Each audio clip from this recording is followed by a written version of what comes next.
আমরা আলু ফিঙ্গার বানাবো, তাই কিছু আলু লম্বা লম্বা করে কেটে বেসন আর চালের গুঁড়োর মধ্যে মাখিয়ে রেখেছি। তার মধ্যে একটু চিলি ফ্লেক্স আর কালো জিরে দিয়ে দিয়েছি। আলুগুলো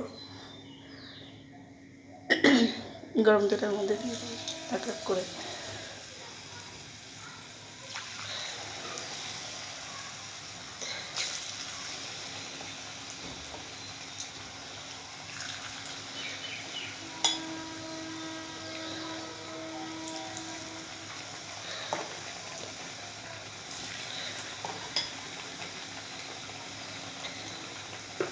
জাস্ট এখানে আমরা ফ্লেমটা কমিয়ে দেবো।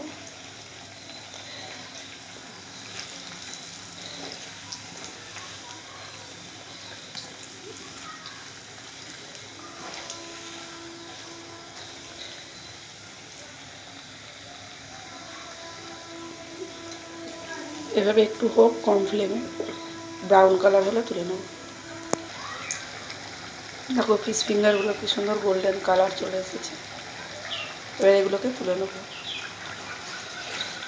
দেখো প্রত্যেকটা কিন্তু একটা একটা, কারোর সাথে লাগেনি।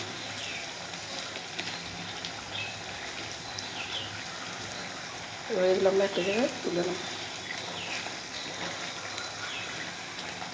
ভেতরের আলুগুলোও বয়েল হয়ে গেছে।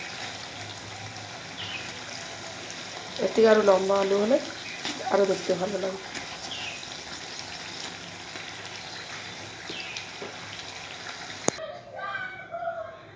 খাবার রেডি হয়ে গেছে।